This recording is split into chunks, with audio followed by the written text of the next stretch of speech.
Welcome back to another edition of the Ravens Roundup. I'm your host, Coach Evans, and today is 4/24/23. 3 days for the draft, 3 days before hopefully some stuff about our roster will be situated. And maybe we get some answers, after this weekend. And like Julian said, can't believe at the next roundup, we'll have a few new players to talk about. Hopefully it'll feel like Christmas. We'll see. But that's what today's show is about, to kind of see, it's draft week, to see how we are going to approach draft week. Do we trust the people that are drafting for us? And look at some things that other people say we're going to do in the draft and talk about if it's valid or not. So before we get into that, I'll give you my spiel. I'm Coach Evans. Actually the one of two of Sip the Tally films. The other one you'll never see on camera unless she decides one day to hop on camera, maybe for my birthday. We'll see. But and I got more Sip the Tally, that channel over there. If you don't follow that, please go over there and do so. And gonna start to bring up my guests. We got the whole crew here, roundup crew. So let's start with I'll start from left to right today. Bringing this guy in. What's good? Not much. How you feeling, Coach? I'm good. How was your weekend? It was wonderful. The Warriors got to win, so I'm good. We're gonna talk about that a little later. Tell the people where they can find you at. You can find me on everywhere you have social media at the Rogue Pod. You can also find me in audio form wherever you get your audio platforms from. Just released a video today giving you an alternative to the Lamar Jackson situation and how teams can get around not using 2 first-round picks. And I saw that video today, and when it came up on my screen, I went straight to it. I was like, finna put in the comment section first. There's about 8 comments already. Yeah, I got lucky today. I was slipping on my pimping, so to speak. If you don't know, that's some down south lingo right there. Nah, Coach. Listen, YouTube is funny sometimes. Like sometimes I'll release a video and it won't show up on feeds for like 20 minutes. Yeah. By the time I got there, it was a good eight comments. So I was like, well, it ain't just come up, but it had just popped up on my little notifications at the bottom of the screen. Yes, sir. Next up, OTR Mike. What's good, buddy? What's good, everybody? Glad to be here tonight. How was your weekend? Man, it was good. Hung out with Zay and the wives. We did the group date night this weekend, and then my man Tank whipped some ass this weekend. Not. Oh man, we definitely gonna get into that. Definitely gonna get into that. That might be the bulk of the show. Honestly, we might breeze through this other stuff and get on to that. Next up, Chris. What's good? What's good? What up, Coach? What up, Hando? What up, Mike? What's up, Chris? Hello, man. How was the weekend? It was good. I was out of town for my pop's birthday, so okay. I was able to chill out there, eat some fat ass food, and come back home. So it was good. That's what it's all about. That's what it's all about. I really enjoyed Thursday, man. That was. Oh shit! I forgot. Got my damn microphone. I'm like, something feels off. Yeah, I really enjoyed what we did Thursday. If you did not see it, I joined the Deep Cover podcast and the Fire Zone podcast, and we did our I guess we could call it a mock draft, but it's bracket style. Yeah, like a bracket. Sweet 16, I think it was. We had 16 names, and we all picked a different person, and it basically was a debate. It was a debate to see who would end up being the Ravens pick at 22. And 3 of the last 4 years from that show, the pick was right. Mm-hmm. And you know what's funny is that one of the guys in the Final Four, I don't know if you saw, but he was picking up steam today. I forgot whose mock it was. With It's Emmanuel 2 or 3 Forbes. mocks. Forbes, yep. Yep, 2 or 3 and mocks. he was in our Final Four, and he was the guy that kind of surprised me that he ended up there. But he was a dude that almost made it to the finals. I think it was me that was the deciding vote, and I was like, damn, that's a tough one. Honestly, Mike didn't want to pick Forbes. I mean, Mike didn't want to pick against Forbes. He just wanted some drama. Yeah. Had It was a Mike did great show. his first thing, I think Forbes would have made it, but it would have knocked Joy Port out. So it kind of went either way. Yeah, so it was good. It was a lot of fun. So if you haven't checked it out, go check it out. All right, last but not least, definitely lunch break hot take crew. What's good, fellas? What up? What up? Look, let's just call it what it is, man. Some of your favorite analysts out there, they be watching Deep Cover podcasts. All right, they be watching Sip to Tally Fills. If they watch the Fire Zone, like they know what it is, man. All right, so yes, definitely check it out. That was a lot of fun. I enjoyed I enjoyed that show. What you wearing there, man? Oh, this little after leak gear, yeah, looking nice and crisp, nice and clean. Comes in. Got my Sip to Tally chalice. Yeah. Oh, yeah. Hey, it's salute time. It's salute. We Yes. good. Oh, Toast shit. time. Toast time. B, where you at? You saw I forgot my microphone. You know I forgot the challenge. Toast the draft week. I got the Chris, challenge. We'll take I that got too. you. I got you. Hey. What's up, Brownie? Appreciate it. So Yo. the thing is, we're gonna be doing this for a long time. You guys need to join the Patreon, be a gunslinger member, get your chalice so you can join in on the toast on Mondays also, especially once the season starts. Because if it's a win, it's gonna be some of that high quality, elite stuff. And if it's a loss, it's gonna be something we can go real quick, go back to back to back to back. Get it out. You see that? You said it. You see that Egyptian like swirl? That thing is. Check his pinky out. Right. Ooh, tastes like $1,000,000 coming out of that glass. Cool. Before we get started, we're gonna run everybody, where they can find them at. And I hit Hendo already. Deep Cover Podcast for Chris. What else you guys got going? Is it just that? Yeah, we're gonna record our mock draft, so that's where we do all of the Ravens picks. But we do it like a war room kind of thing, simulation with the three of us, and we talk about who's up and what we think the pick should be. So we're gonna go through all the Ravens picks and see what we come up with. Got you. Jose and B. Yeah, every Wednesday night you can find us on our channel Lunch Break Hot Take for the LBHT show, 7:15 p.m. Eastern time. But also, I want everybody in here. Go to lbhtshow.com. All right, and there's gonna be a little pop-up that asks you for your email. Go ahead and put your email in there, right? Because we got some things coming up. We have a we have a meetup coming up. Okay, we want to send out announcements. We want to give you guys updates where you can buy tickets and all that good stuff. So if you could, lbhtshow.com, and then we ask you to sign up for. Does it say sign up for a newsletter or just ask for the email? I believe it's a sign up for our newsletter. But yeah, like I said, we got the meetup coming up. That's going to be August 4th. So we're going to have the tickets on sale. Probably tomorrow, Hendo? Tomorrow. There it is. Made it very dramatic. I appreciate that. There it is. Gotta add that suspense, bro. And Mike, where can they find you?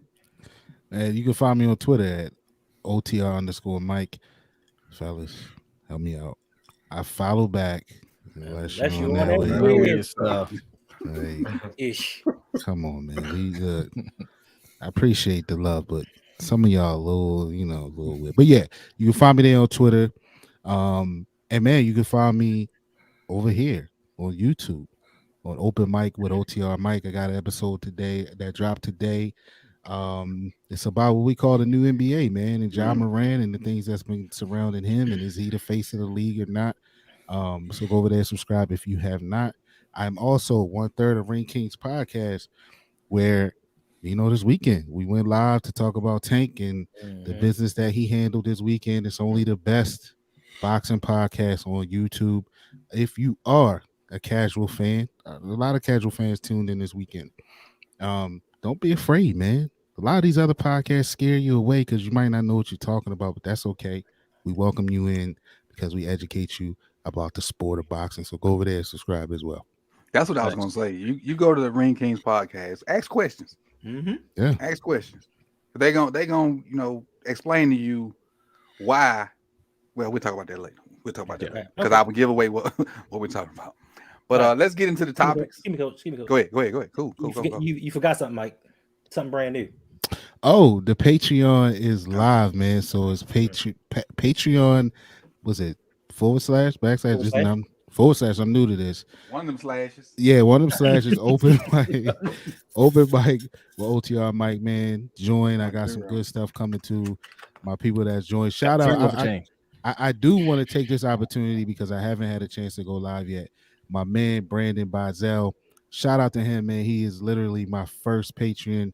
A couple others have joined already, man, and I will, be announcing that on my next episode. But Bazel, literally, as soon as I hit the live button, Bazel joined in 33 seconds. So shout out to that dude, man, and check me out, man. You want to support the show? Cool. It's live and direct. Hey, support, man. Support. A lot of people talk about it. Brandon is about it. Yes, it's others, but since he mentioned Brandon is about it. And feel free to go subscribe to Brandon also. Brandon starting his YouTube journey, and we all gonna help him out. Indeed. And it's a scary thing to start from scratch, from zero. So we're gonna help my brother out and go from there because he supports all of us, and we're gonna in turn reciprocate that love. So that's what we at with it. All right. Let's run through these topics. Appreciate everybody that's in the chat box. I appreciate it. If you're watching later, I appreciate you. Let's get started. First up, if you watch the call-in show, you see the topic was, do you trust the Ravens brass? And basically by the Ravens brass, I mean Harbs, DeCosta, and Ozzy. Because if you don't think Ozzy's a part of it, you're fooling yourself. And so really, I want to talk about DeCosta's draft since he's been here.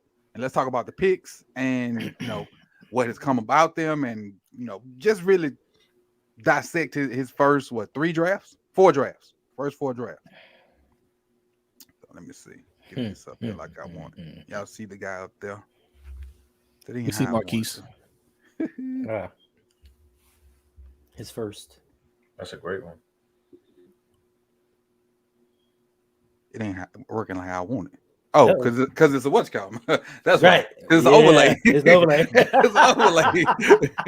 I'm like, well, I couldn't put all this up there, but it's an overlay. So first of all, you see Hollywood Brown was his first pick. Jalen Ferguson, RIP, Miles Boykin, Justice Hill, Ben Powers, Iman Marshall, Draylon Mack, Trace McSorley. What do you think about that his very first draft? And I'll start with you, Jose. Terrible draft. Listen, like I think Hollywood wasn't the best pick there, but he was a good player, I think. But it's not just getting good players, right? Because I heard what you said earlier. I don't want to jump ahead, but you got to get good players that help the team, right? If they're helping out other teams, that don't count. So you get Hollywood Brown. I thought he was working out. I thought he played well, especially in the playoff games, right? He really showed up. But then you traded him, right? So he didn't work out. Jalen Ferguson, rest in peace to him. He wasn't really working out until then. Although I had high hopes for him. He was my protege, right? Sack Daddy. Yes, Sack Daddy. And the rest of these guys, man, we all love Justice Hill, but there's nothing special about Justice Hill. He's a special team. Yeah. Ben Powers had one hot year and he was out, and the rest of these guys, they didn't work out on team, right? And I'm looking, and this is another draft. You had 1, 2, 3, 4, 5, 6, 7 draft picks, right? 7 draft picks, or is it 8? 8 draft picks. You have 8 draft picks because you love picks. But if only 1 or 2 work out, that's a terrible draft. I think the average. We looked it up before. What's the average that if you have a good draft, you're hitting on like 30 to 40% of the draft, right? That's crazy. And he hit on 1 pick this draft. Right. And these are he has multiple years where he has more than 7. So this is the first bad one. Yeah, terrible. So and to keep it 100, the only person that's even still on his team is Justice. Now probably Ferguson probably would still been on the team, but we all know what happened there. Yeah. But Justice is the only one. This would have been his, last year this would have been his last year. Yeah, I think he would still been on the team. Yeah, this would have been his last year. Yeah. I mean, you can say that, but Miles ain't on the team, so Yeah, but he's offense. Right, he's offense. Yeah. Go ahead, Hendo. What you think about this? Well, this was the beginning of the new era. This was the beginning, at least, I know a lot of people like to criticize Ozzie, and rightfully so. Like, Ozzie had some drafts where he had terrible misses, but he also picked Hall of Fame players. And for Eric DeCosta to have been up under him for so long, you would think that he would have picked up something. Now, a lot of people like to crap on the Marquise Brown pick, but I think he did fantastic for us, especially in the offense that he was put in. You got to realize this dude's like 5'9", 165 pounds. We got him out on the outside blocking. Right. We could have utilized him better, and he still did well. And like Jose said, especially in the playoffs, he was one of the only consistent offensive players we had in the playoffs that showed out. So, yes, he may not be A.J. Brown. He may not be DK Metcalf. But for what we needed him to do, he did it until the Ravens, was like, let me stop really throwing you the ball and make you look worse than you are. Jalen Ferguson, RIP, but he wasn't it. Even if he would have still been on the team, he wasn't it. Miles Boykin wasn't it. Justice Hill, he's a special team. If we didn't have a special teams head coach, Justice Hill would not be on his roster. Ben Powers, unfortunately, he is the new norm for the Ravens. He is that one player that does not work out for his first 3 to 4 years, and then he breaks out and gets a big contract somewhere else. Iman Marshall, another defensive back that's not going to work out for us. Dylan Mack, just another guy. Trace McSorley, he's now on his 3rd, 4th team. Like, we just like EDC picks to pick him. Like, I don't think he knows exactly what he's doing. He's trying to provide depth, but when you don't have the scouts to evaluate talent, because I think we all can agree, it's been long enough that we should realize our scouts can't evaluate wide receivers. Hands down. The Pittsburgh Steelers, they found wide receivers in the 7th round, 8th round, back when we had 15 rounds. They found wide receivers. We can't hit on one. So there has to be something about our scouting department and our front office that says some of these guys aren't doing what they need to do. We may need to find new people, but Harbaugh and his loyalty. And as much as I think we all would like to put it on EDC, I don't think it's all him, because I don't think he has total autonomy over what goes on in that front office. I agree. I think John Harbaugh has almost, not as much, but almost as much say in the players that we pick than EDC does. So I think he's kind of handicapped, because when you go to next year's draft, the last pick, I don't think that was on EDC. All right, Mike. I mean, y'all touched on all the points. I mean, I think Marquise Brown, is probably one of his better picks of his tenure as GM. And like you guys said, he was good here. For that offense he played in, to do what he did. He had his hiccups, man. We had issues with drops a little bit, but Hollywood did solid here.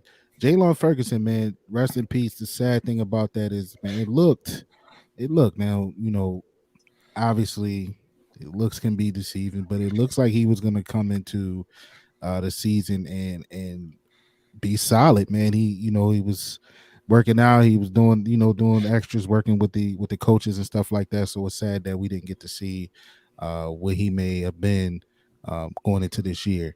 And then the rest, man, Justice Hill is just a guy that Justice played solid this year. Surprised me because he was a guy that I never trusted. I just never trusted him. But he had some solid moments this year. And Ben Powers, he earned himself a lot of money. But yeah, this is one of those picks where obviously you see those number 4s. He loves those 4th round picks. And not much came out of Iman. It was such high hope for Iman for some reason.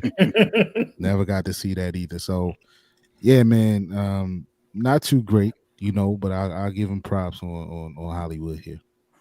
All right. Before we keep going, if you have a comment you want us to read or a question for us, make sure you hit that pin comment. It takes you to my Streamlabs page, and you can do it through the donation, and we'll read that on screen. And if it's a question, we'll stop what we're doing and answer it. So that's how that works. Moving on. We go to the next year because we're going to let everybody talk about that one. So the bottom 3, Chris, Brodney, and Jose will talk about 2020. And that's Pat Queen, J.K. Dobbins. We'll let you chime in. Justin Matter, BK, Devin Duvernay, Malik Harrison, Tyree Phillips, Ben Bredesen, Broderick Washington, James Crochet, Geno Stone. 1, 2, 3, 4. I think the first 4 guys we would say are, to me, would be thumbs up. Malik would be like in the middle, and then I think the bottom, whatever that is, 3 or 4 would be thumbs down, in my opinion. Chris, what do you think about his 2020 draft? Yeah, this one is, it's always a little tricky for this one because the Patrick Queen one, that's the one that kind of, even though I like Patrick Queen and I like when he was coming out, I thought the ceiling was pretty high with him because he was a young player coming out. He only started like half the season, and he finished off that season pretty well. And but you have the Higgins, what's his name? T. Higgins. T. Higgins. Mm-hmm. You had T. Higgins there, and you pair Lamar with a T. Higgins. I wish they just would have went in that direction, and this draft probably looks a lot better. Or maybe it doesn't because we do have Giro, so maybe it doesn't look better. But hey, T would fit what Giro did. You would hope because he would get a lot of one-on-ones. You would hope so, but you never know with that man. You're right. He's diabolical when it comes to wide receivers. JK, it's been a bit of a disappointment for JK. Not really his fault, but as far as touches, then the injury, and then touches being the issue again. Hopefully, this is the season where we could see where we could see JK hit that ceiling, because we all know that he's a phenomenal running back. It's just him getting that opportunity to show what he can do. Matabike, he's like hot and cold. Like there's sometimes where he just flashes and it's like, damn, like he's right there. And then there's times where it's just like he just disappears sometimes. Mm-hmm. Duvernay, man, I think he's a lot better than what he's shown. I do think the system has held him back. I do think situation has held him back, but I feel like if he was in a different system, he would be a much more productive player, in my opinion. Malik Harrison will always have that Titans playoff game, but he's not. He was so good that game, though. He was bull monster that game. Tyree Phillips, he's with the Giants now. Brent Bredesen, I think he's still with the Giants too. So screw those. Broderick Washington, to me, that's a great pick. Like, for a 5th rounder, he's a guy who was a rotational player. Mm-hmm. Now he's going to have more on his plate with Calais gone. And, he every time he's gotten an opportunity, he's always shown well. So this is a contract year. And like Hendo was saying before, we know what players do on the Ravens when they're in that contract year. Get money. And get going. Bro, I don't want to get kicked off the show, so I'm gonna just go straight to Gino. Hold on. Like so the premise about this is, if you did not watch the bracket show, I was the deciding factor, and Chris named off the receivers that would be on the team next year. And before I realized it, I thought he was just talking about in general. And so I said, since he didn't name Prochet, and I made a big deal out of it. So that's what. But go ahead and talk about Prochet. All jokes aside, like I don't think Prochet is terrible. I think last year was just terrible fit. Like everything just went wrong with Prochet. But I do think he's a better player than what he's shown or what he's been given the opportunity to in Baltimore. Not to say that he's going to be all-world type of player or Pro Bowl or whatever like that, but I don't think he's as bad as people make him out to be. And then Geno Stone, I think he was with the Titans for a little bit after they let him go, but he's been a pretty productive player for the Ravens too when given the opportunity. So that's another good late-round pick for me in this one. So I think this draft was definitely better than 2019, but it's still some picks where it's like, damn, that's kind of wasted. When you look at the Tyree Phillips in the 3rd, you look at Ben Bredesen, who I'm not even sure he even had a snap in a regular game. I don't think so either. And that's a 4th round pick, So, it's some wasted picks like that. And then you could go into the positional value when it comes to taking a line, Will linebacker or Mike linebacker, whatever they saw him as in the 1st round. You could always get into that, but it's always those those discussions that you could have in almost any draft. Right. Yeah, this draft for me is pretty bad. Patrick Queen at number 1 was a terrible pick at the time, even before he set foot on the Ravens field, because like you said, you had T. Higgins, you had Michael Pittman, there were some other players there you could have taken as well, but really just those wide receivers made that an awful pick, because he plays middle linebacker. It's not a more important position than wide receiver, especially considering what the Ravens had at wide receiver and their history of wide receiver. So that was a terrible pick. J.K. Dobbins, we said at the time, good player, bad pick, because you don't use him, and you're on a team where your quarterback is the leading rusher, and your quarterback is the biggest running threat in the league, and that's going to open it up for anybody who's standing behind them, like Gus Edwards. So it's a waste of time to use a second round pick on a running back in Baltimore with the offense that they were running. Madubuike, I think, is a decent pick. You just kind of you want to see him put it all together and be consistent, but I think he's definitely got the talent. Duvernay in the 3rd. I mean, he's a great special teamer. Brian, keep in mind, try not to put what he's done since he's been there. Try to think about it in terms of what he did in college. Because but just for the most part, any of them. Because if you think about what they've done, what they've done since they've been in the NFL, we can always say bust or not. But think about them coming out of college and what the potential of them could have been. I mean, but we've seen him play in the NFL for multiple years now. But the problem with Duvernay was he was like the 16th wide receiver. Yeah, he was the 16th and 17th wide receiver. We didn't like that pick at the time. This is going to probably shock you, but I actually like the James Prochet pick more than I like Duvernay at the time. See, but I knew it was the reason why Brighton was the favorite. But this is me showing you that I am more than willing to admit when I'm wrong, because that was obviously way off the mark. James Prochet is garbage, and wow, Brighton is not the favorite again. Go ahead. But when I look at this, like Chris said, you hit on Broderick Washington, you hit on Geno Stone.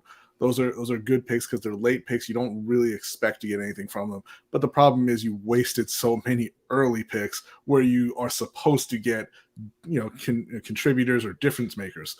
You didn't really get that in round 1. You didn't get it in round 2, and haven't gotten it from any of the 4 third rounders. And obviously the 4th rounder didn't play at all for Baltimore. So just the 5th and a 7th round pick can't really save this draft for me. I'm going to say it's pretty bad. Jose? Yeah, I hated this draft more than his first draft. And here's why. Because this is one of these drafts where they went into the draft with the first 2 seconds and 2/3. I remember, because this is the year after the MVP too. Yes, that's what I was going to say. And this is back when we were still writing articles on our website.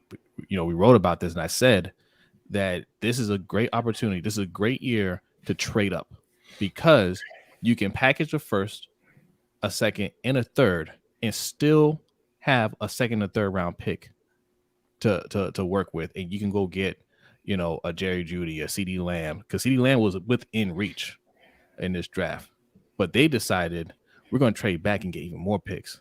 We're going to trade back again and get even more picks, and everybody's all excited about these 3rd round picks. But let's look at the 3rd round picks. Justin Madubuike, like Chris said, he's hot and cold. Devin Duvernay, yeah, he might be a little bit better if he was on a different team. Malik Harrison, he had the one game. Tyree Phillips, not even here, right? All wasted picks. Why are we trading back and getting all these picks just to say, well, I mean, they could work out. They would have worked out. Well, they're not working out. Like, get some talent.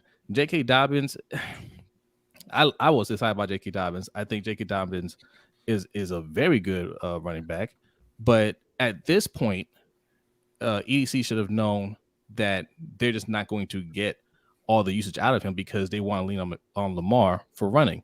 If they were saying, hey, next year we don't want Lamar to run as much, let's get a running back that could really carry the workload, J.K. Dobbins is an excellent pick. Mm-hmm. It's one of the biggest steals of the draft. But and keep in mind that's right after Gus had that great year too. So I remember me being pissed off we picked J.K. Dobbins. I like J.K. Dobbins. I liked his game, and I was like, man, if they use him, he'll be unstoppable. Playing with Lamar.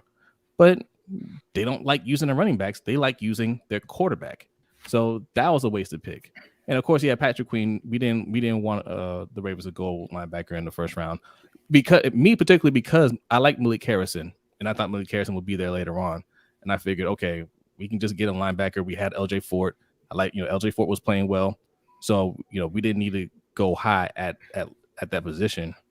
And T. Higgins was on the board. So I hate all of this. I hate all this because out of all these players, who's the one that's really going to stick on the team? Right? 10 picks. Maybe J.K. Dobbins, but Dobbins don't even want to be there, it seems like. He don't. Patrick Queen ain't getting another contract. Matty BK, if he blows up this year, he getting another contract with another team. So but he played defense. He might get one. Yeah. Yeah, he might. And that'll be the one out of 10. So I hate this. Don't trade back and get more and more picks and try to win the lotto. Trade up and get somebody that's more of a short thing.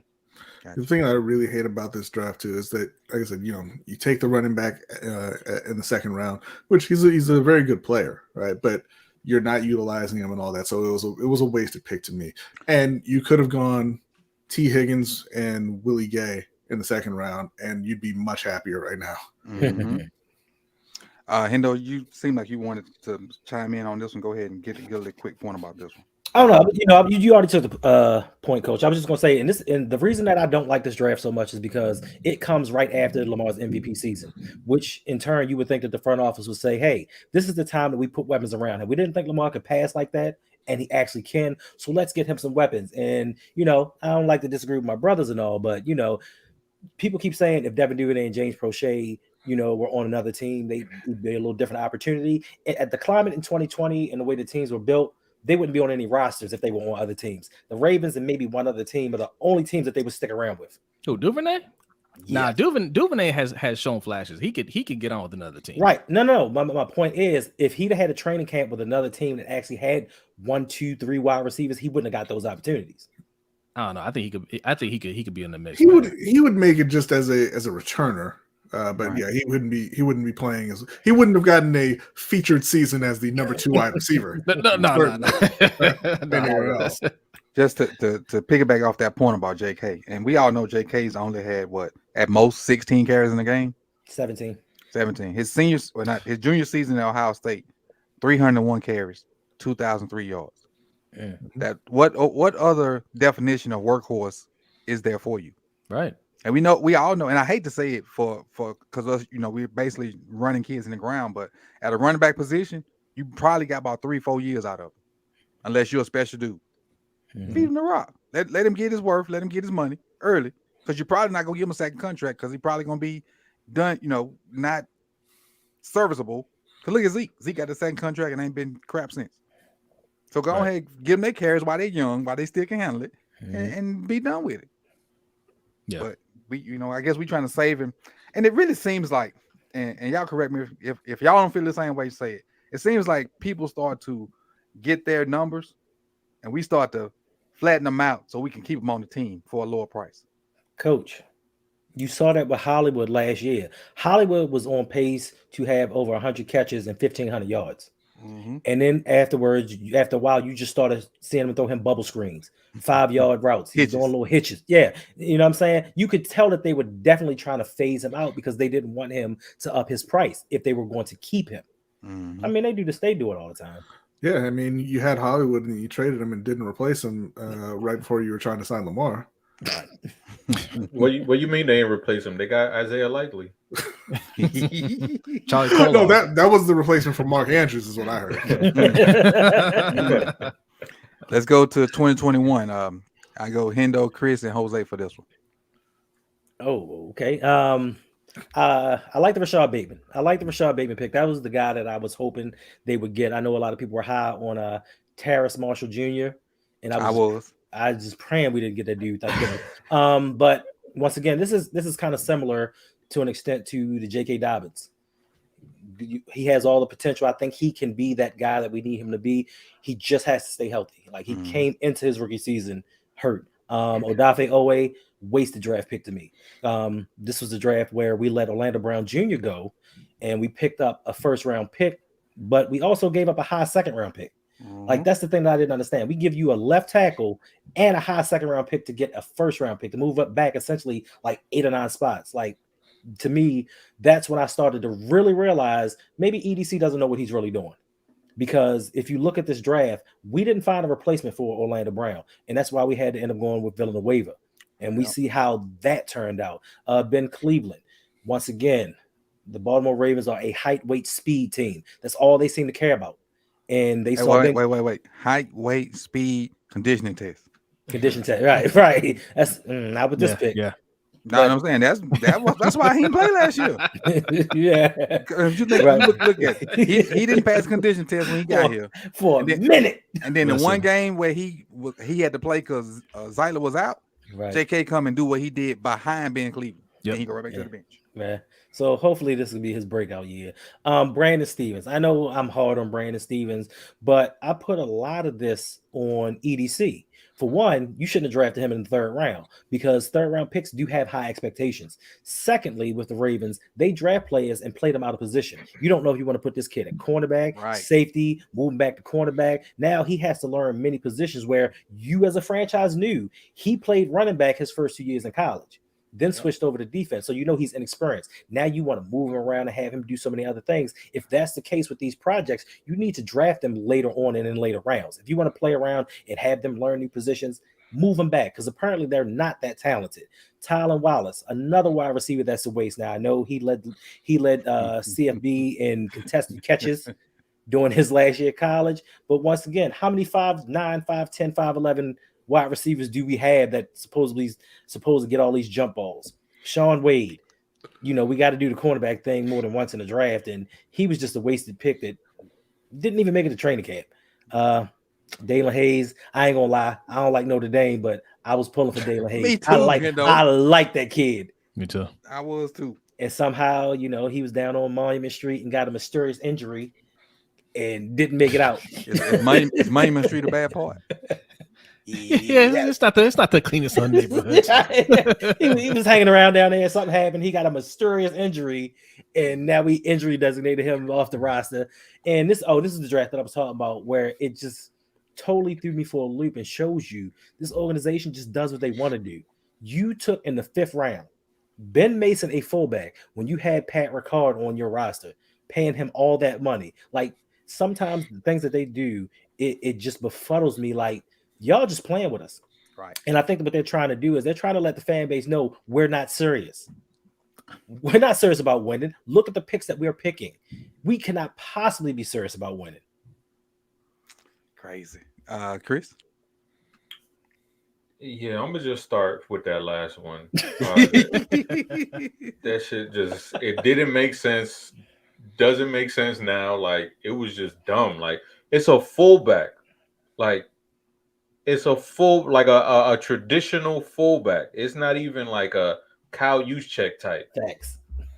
It's just a fat white boy who can block and occasionally catch and run the ball. Like, it just didn't make sense. Dalen Hayes, I'm with Hendo on that one. Dalen Hayes, I liked him. I thought, he was going to be somebody who could surprise, a real technical dude, who could probably play the Sam as well. I thought he was going to be better than he's been. Sean Wade, just a waste of time. Tylan Wallace, that I'm gonna go to my grave thinking Tylan Wallace is a good player, and the Ravens messed him up. Like, because it just doesn't make sense. I don't know how you watch Tylan Wallace film and you say, "Yeah, I'm gonna make him a gunner." Like, that just doesn't make any sense. It's the same thing when you look at. It's the same argument for Duvernay and Proche. When you look at their college tape, doesn't make sense. The transition, they ain't forgot how to play football. They ain't forgot how to catch. They ain't forgot how to run routes. And again, it's not like whether they can get open or not. That's in an NFL game, that's different. But it's like they're not even getting the opportunity. Right. They're not even getting the opportunity. And it's not like we're saying, oh yeah, these guys are going to be the next Antonio Brown. Like, that's not it at all. What we're trying to say is that Tylan Wallace should have more than 20 targets throughout his career so far. And he doesn't. Like, he's not being used at all. Like, how can we say he sucks when he's not even being used at all? Yeah. You know, he's not even getting an opportunity. They draft guys and don't have roles for them. Right. Hey, before we go on, Nitro donated $1. He's saying when you get to Odafe Oweh, don't hold back. Flame him. Flame him to the highest of flames. But go ahead. Brandon Stevens too. That one, like, I remember when he was drafted, I was like, who the hell is Brandon Stevens? Right. Like, I didn't know who the hell he was. So yeah, that was a strange one. Taking him in the third. Probably could have got him a little later if you really wanted him. Ben Cleveland, I hated that pick. That was the pick I probably hated the most in this draft because I was not a Ben Cleveland fan. You know, everybody looked at his picture and was like, oh, we got our road grader. And it's like, nah, he's not a road grader. He's just a big motherfucker that just, you know, he's big, does not use that size the way that he should use it. He was more of a finesse guy when you look at how big he is. And I hated that pick. And I thought they took him too high as well. Odafe Oweh, I liked Odafe Oweh coming out. I thought the ceiling was pointing up with him. When I watched him, I saw a player that wasn't selfish at all. Like, he was doing a lot of the dirty work at Penn State, kind of similar to what Trayvon Walker was doing at Georgia. Obviously, Trayvon Walker went one, but Trayvon Walker did a lot of the dirty work and opened up a lot of things. And I think Odafe Oweh did some of that too. So taking him at the end of the first round, I was fine with that. And Rashad Bateman, again, you know, like Hendo said, I feel like he's a talented player. Like, I think he's probably the best wide receiver the Ravens have drafted. Now, will the stats show that? That's yet to be seen. But I think talent-wise, he's the most talented wide receiver they have drafted. Now, he has to just stay healthy. Yeah, I think he's better. I think he's a more complete wide receiver than Torrey ever was. You know, but he has to stay healthy. You know, that's the thing with him. You could be the most talented person in the world, like Jimmy Smith. Jimmy Smith was one of the best cornerbacks, but always hurt. So, you know, Rashad Bateman he has to stay on the field and you know, put that talent, you know, on display. Gotcha. Jose? Yeah, I hated this draft too. Well, I hated it before you even started because, I mean, we traded away Orlando Brown just because he said, I want to be a left tackle. Man, listen, I don't care what you want, man. You're under contract. We need you, right? And they used that pick to get Oweh. I didn't like Oweh. I will say this, though. He's on his third team trying to be a left tackle. Yeah, he's getting paid. But he's got a Super Bowl ring and he got paid. So he did, but he did. Pro Bowl every year. Yeah, and I would pay him left tackle money just to hold on our right tackle spot. Okay, because we that's what we should have did. But go ahead. I'm sorry. yes, I agree. We needed a right tackle and we needed a center. We didn't get either one.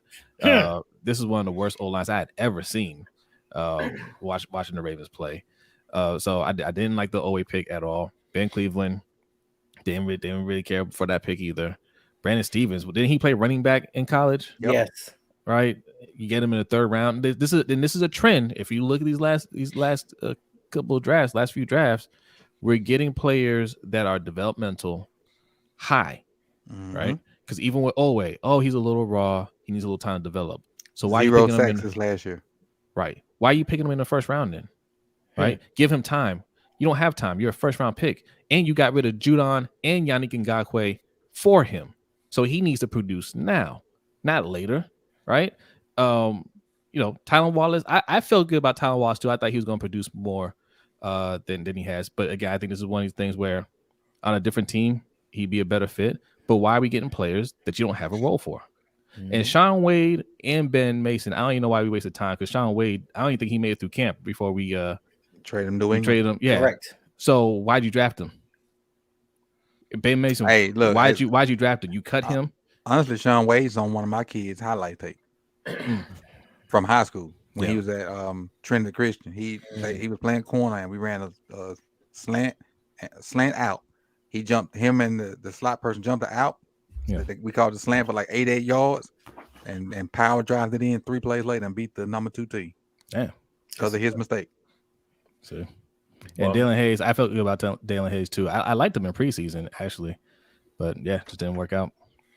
But you know what you saying, Panda? Oh no, you go. I'm sorry. No, I'm just saying like it's just another draft where I felt like why do you have all these picks? Trade up and try to get somebody special. Like you don't need to try to get lucky with a few picks and thinking you're going to fill out your roster, because most of these guys don't make it. Yep. I was just going to say, and another stupid thing is we cut Ben Mason, incurred dead money, and then re-signed him back. Then we cut him again? No, I think he might still gonna rise. I don't know, but for me, like it's just for me, these drafts have been a trickle down effect because let's say, for instance, we didn't take Odafe Owe. Creed Humphrey was there at center, right there. We could have took him, and then in turn, I hate to say it, we wouldn't have needed Linderbaum this year and could have gone in another direction. Like it's like he just messed up so many drafts. I want to bring some. Can I bring something up real quick? Go ahead. About that? Go ahead. That whole not. That draft class, the 2021 draft class as a whole. If the Ravens draft Amon-Ra St. Brown in the 4th, let's just say, yes. What kind of player is he on the Ravens? It's a good question. How are we talking about him on the Ravens? A little bit better than Prochet and Duvernay. I don't know. I mean, he can get open and catch the ball, so I think we'd be talking a lot better about him. Like players show their talent when they're on the field. Yeah, usage is a whole different ballgame. Usage is you can't do it if you're not on the field. If you're running, if you're running 10 routes a game, that's not much of an opportunity. Why are they not on the field? Because G-Row. There could be a lot of reasons why you're not getting run. Let me ask you, coach. Why did they sign Demarcus Robinson to take their place after they said, "Hey, we like our young guys. Let our young guys cook"? Because they like veteran wide receivers who know where to be, and they trust them more than they do young guys. That ain't Demarcus Robinson.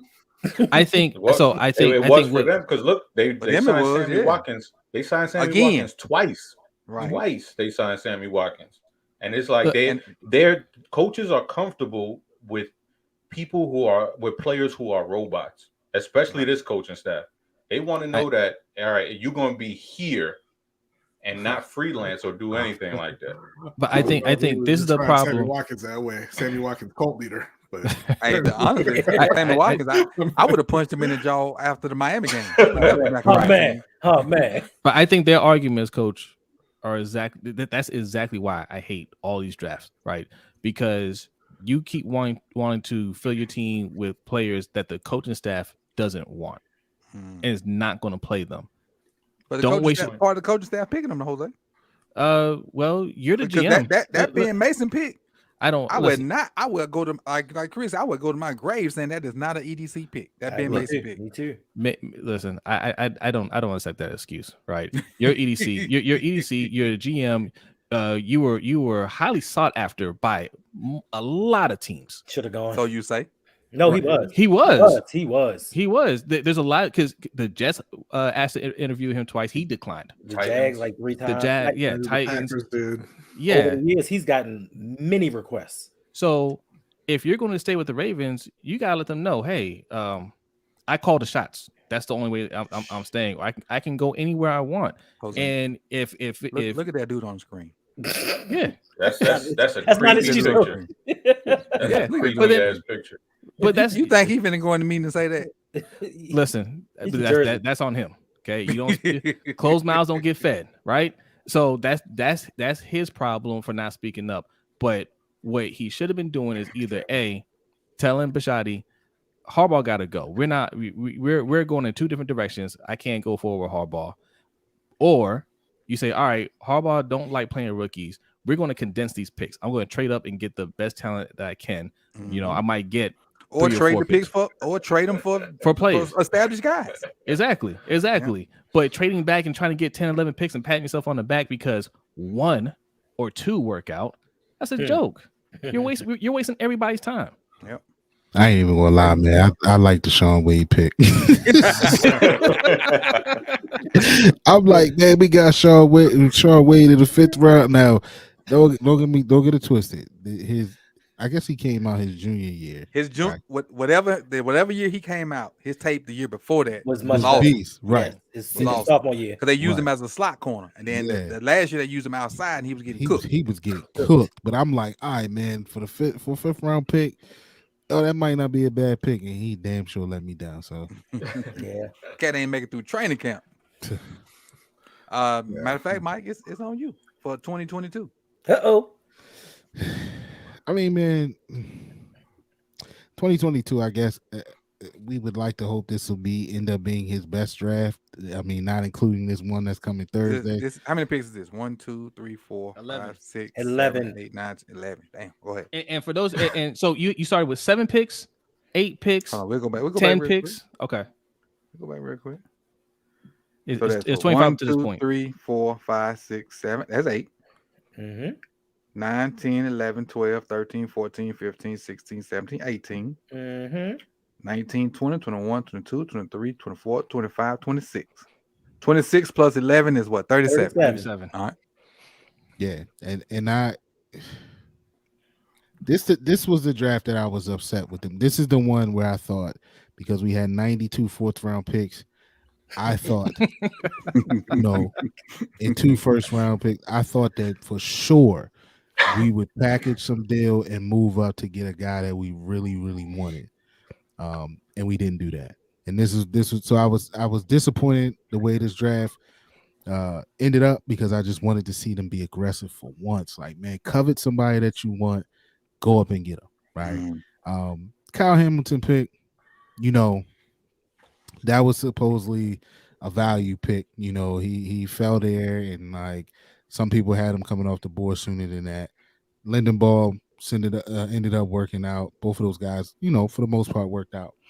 But I think picks like Hamilton, and then Ben Mason the year before, those are picks of the arrogance of the Ravens organization, right? Like they felt they tend to make a pick or two like that, where they feel like they can just, like as y'all said, waste a pick, because that's just the type of organization they are, and that they don't need those picks to work out, right?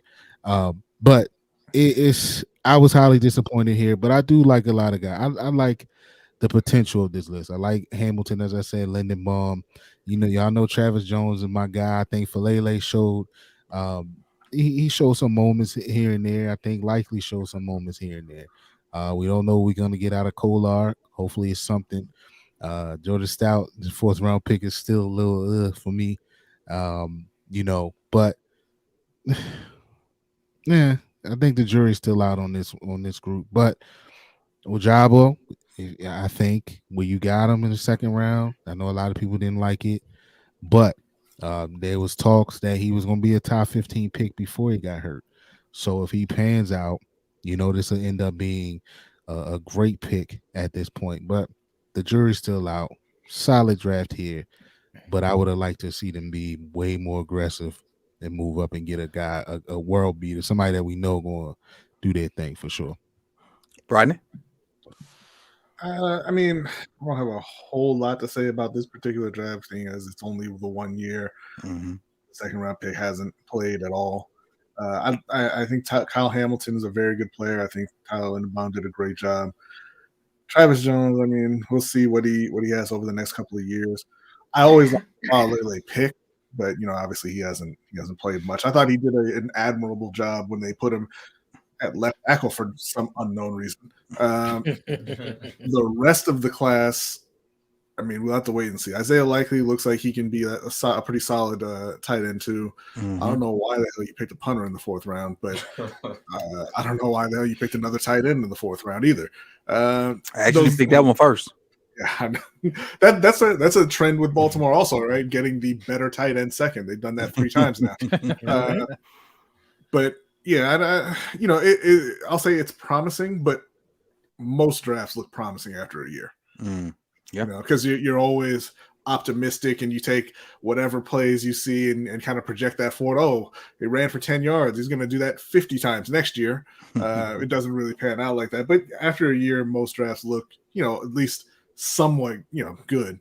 But yeah, I think this has the potential to be his best draft. Right. And I'll throw this, because I talked about it earlier on the show, so I ain't gonna go into detail with every pick, but I'm gonna throw this little nugget out there. And a lot of people may not agree with me, but you take Kyle Hamilton and Lindenbaum out. I think Tyler Beatty has the potential to be the best player in this draft next to Isaiah Likely. Yuck. When you put it like that, then I don't like this draft at all. And the reason I say that is because when Beatty got his one opportunity, and he could be a one-hit wonder. I could be totally wrong. He could be a one-hit wonder. But he bet on him. I really like the fact that he bet on himself. Like, look, let me out of this contract. Y'all ain't doing it with me. Let me go test my luck somewhere else. Bam. Okay, we let you go. He go to Denver. His first opportunity, ball. I mean, cut the you know what up. Now, like I said, it could be a one-hit wonder. It could be he could be Milli Vanilli. Mm-hmm. But based off that one game, I like what I saw, and I felt like what he did in that game, we could have had him doing for us. You know, at least because you didn't give JK a lot of carries, he could at least have 5 to 8 carries a game and did something. He could have been better than Justice Hill, I think. But coach, the same thing can be said about Ojabo. Ojabo had one good game and got a sack. Now everybody think he's Lawrence Taylor Jr. Yeah, But if you give Beatty more carries, then that takes away from Lamar's carries, right? Exactly. No, Exactly. that's what they're saying. They're like, well, What a novel idea. how's Lamar going to eat if all these running backs are taking snaps? Running the damn ball. Because your Heat about to go up 3-1 here, it looks Yes, like. they are. Jimmy Bucket. Hey, and I just put it in chat. I said, damn, he came back. But you know what pissed me off? What's that? I did my little picks. Mm-hmm. And they had Jimmy at 41. And I said, Jimmy ain't finna get no like 41. Jimmy had the first 22 damn near. I was like, oh, I scratched that off. Like, I ain't gonna win that one. So I think when I checked a minute ago, he had 37. So and look, he just scored. So he at least pushing around 39. He's got 49, coach. He got 49. Yes. Oh my God. Oh, he's Actually, a little bit more than that, I believe. He's been cooking these last 5 minutes. He's over 50. And they shutting Giannis down at the end. Bro, I'm finna go put my heat jacket back on. I had it on. If y'all watch the video, I saw the video this you morning, had. I had my heat jacket on this morning. He got 54. Goodness. He got 51. I say 51, but I'm streaming, so you might be ahead of me. What's the score for you, Hendo? 114, 109 with 32 Okay, yeah, seconds you're left. ahead of me. I'm 112, 109. So he Yeah, just got the 53. 2 free throws or something. 54 is what God. it says. Damn, Jimmy. ESPN says 53, but they just scored again. Maybe that was it. Oh, I'm happy, but not. I'm happy they won. What you I'm happy mean? I lost $5. He got 53, and then nobody else got shit. Right. And Right, 9 so, rebounds. I'll give my take on this. Well, I gave my take on this, Tyler Bad. So let's move on to the next thing. Let me get this off. All right, all us up here. Next thing on the deck. So we're gonna today's mock draft Monday. A bunch of people put out mock drafts. Again, you saw my video. I talked about Jeff's mock draft from Monday. So what I did was I pulled 4 mock drafts, and I'm gonna go around and we're gonna look at them. We're gonna thumbs up, thumbs down, or get the F out of here. Either one. That's them your options. Chat box, y'all get in this too. So it's thumbs up, thumbs down, get the F out of here. Okay. No, so let's do FOH. F out of here. That's so y'all join in. When I show the mock draft, it's thumbs up, thumbs down, or get the F out of here. Here we go again. Here we go. Hold on. Let me get my stuff situated. Oh, not you, coach. Not you, coach. Let me get my stuff situated. Where I put it.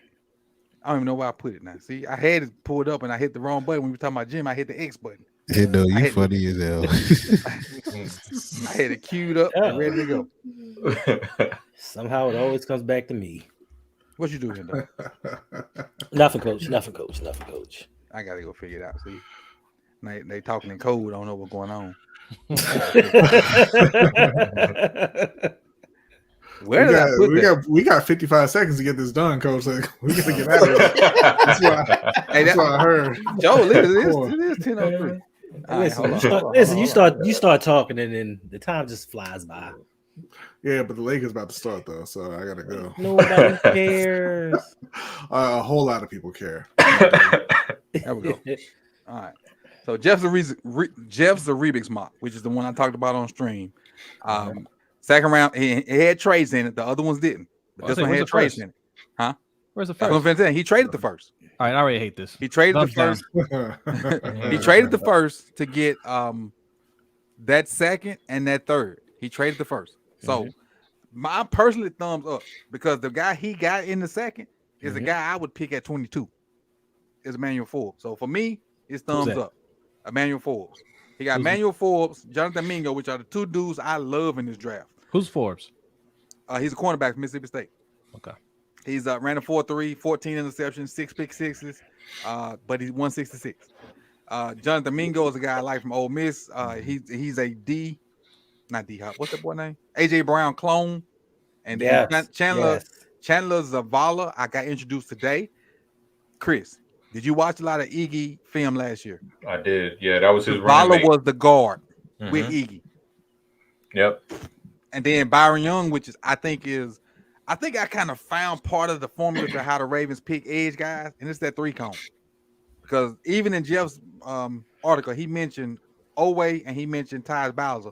Both of those guys had high 3-cones the year they came out.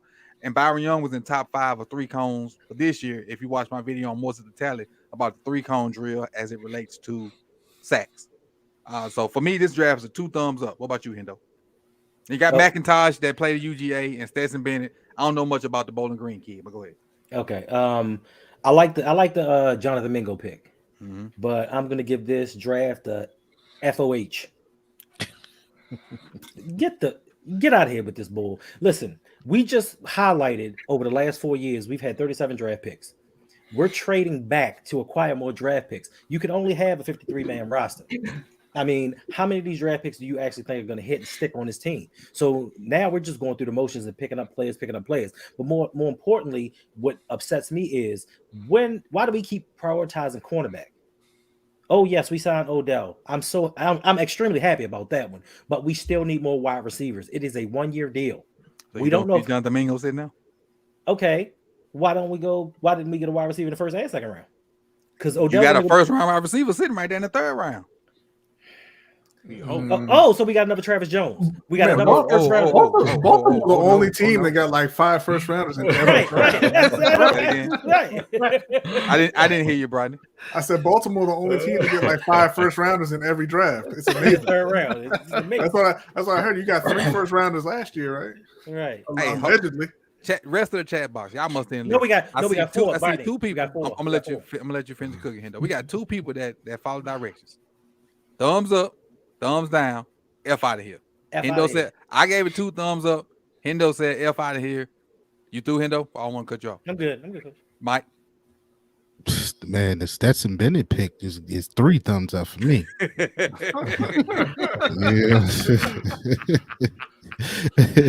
Man, look, I know a little bit about Forbes. I know a little bit about Mingo. I think if you could get them there, then and then of course Betts. We know Stetson is a steady guy. He's the same age as our starting quarterback. Yep. We're just about, I'll give it a thumbs up if you can get that type of value in that 2nd and 3rd round pick. Chris? I would like to see who he had, like what were the choices in the first, like at 22. I want to see that. So I don't know. That's what I'm kept saying. The pick, yeah. Like if he kept the pick, like who was there? Was Zay there? Who was there? Because if that's the case, like I would take Zay over Emmanuel Forbes and the extra pick. That's just me. But I do like Forbes. So if we're just grading the players, Forbes, I like him a lot. Mingo, I like him too. Zavala, I like him. Byron Young is interesting, but with him, like he looks more like a Steelers pick because they like those squatty, muscle-bound edge rushers. And Harrison. Yeah, exactly, like that kind of mode. He's a good player. His 3-cone is off the chain though. Yeah. So, but they've been doing that lately, where they go off the script when it comes to body type. So that maybe that one's not too out of the blue. Kenny McIntosh and Carl Brooks. He's kind of like a Broderick Washington type. And the Stetson Bennett one, he looks like an insurance salesman, but that dude could ball, man. Like he's a good quarterback. Like I like him, but there's a lot of reports about him being an asshole, like just not being a good dude. So I don't know about all that because we know Harbs, he likes he likes the choir boys, but that might just be a race thing. So he might actually likes this, and but who knows? Wait till I show y'all read this. Let's just go ahead. Brandon. Yeah, I believe that they call those attitude problems moxie when they're white. I ain't heard moxie since what's the football movie when oh man, the blue and white team, they was in high school. Varsity Blues. Varsity Blues. I ain't heard moxie since Varsity Blues. As far as this, I'm gonna give this a thumbs down. I don't hate it, but again, I like we talked about. I just don't like Baltimore's tendency to trade back and say, hey, instead of one great player, what if we get 7 mediocre ones? You know, and that's kind of how this feels. I don't love passing on. You know, I don't mind them taking corner first because it is a big need, but that's when you were picking at 22 and you might have a shot at a top corner. I feel insulted, but go ahead. You know.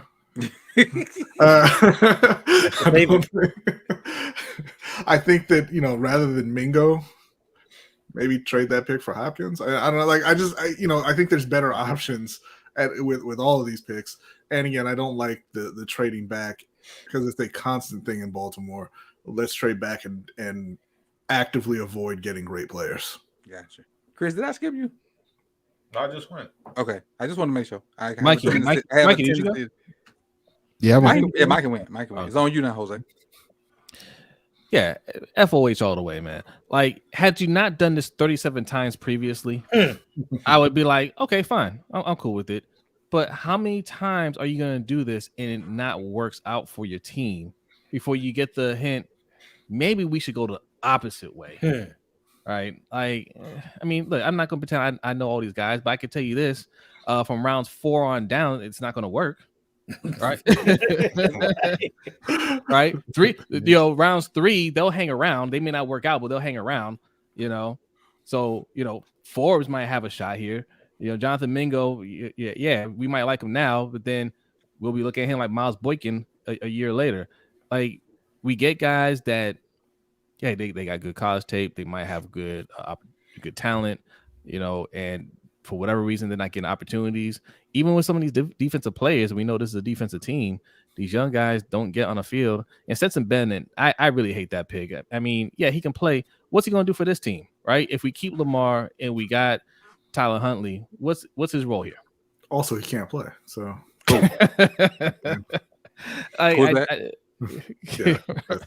Right. I don't want to see this anymore. I'm through with this. We don't need any more picks. EDC has shown you he can't pick the right players for this team. I'm done with this. Cool. Now, what I will say is, and I'm going on record, is I wholeheartedly agree with almost everybody up here. I think everybody on this board, with the exception of Bowling Green and Stetson Bennett, would help this team. Now, I don't know, like, the level of help, but I think, like, because me and Chris was talking about it before we started, Forbes is being marked to us at 22, and to get him at 33, that'd be great. But we push for time, so let's move on. No, we're not, Coach. But listen, we push for time. Let me just tell you. Now we get to some F out of here's. Let me tell you the problem I had with the last one. That's a rough picture. You look like that kid in the Frosty the Snowman. That's not nice, Chris. Coach, you killing me with these pictures, man. Hey, on purpose. On purpose. But the thing is, I was looking for PNGs, and this is Garrett's official PNG on the Ravens page. Because I can just move it over without having to try to cut out the background and whatnot. So Garrett picked this one, huh? Yeah, Garrett, and this is on the Ravens website. They said they had no insight to what was going on. This is just because Mink is next, and they just picked these people. Next time, just try to draw them in. I agree. With his first round pick, I think great. You hit it out the park. Oh, okay. Here we go. I didn't even look at the picks. But the other 4, ass trash. Hendo. No, we start at the bottom of the time, Jose. Yeah, I don't know who these guys are. I know Zay Flowers is. The rest of these guys, I don't even know that Maryland player. Who's that? It ran a 4.3. Jacorian Bennett. And he covered a little bit. A little. He went to Maryland, Jose. You already know. Man, FOH. I don't want to see. I don't want to see. Listen, I don't want to see anything past the first round. Look, trade all your picks. Get a high first round pick. All right, or get D-Hop and let's go. All right, I'm sick of this. We have 37 players, and I see the chat all night saying, "Oh yeah, with this, good depth. We just need another year. He needs another year to develop." Yeah, EDC he did such a great job that our free agent quarterback said, "Hey, I tell you what, go get me some real wide receivers, and then maybe I'll talk to you." Great job, guys.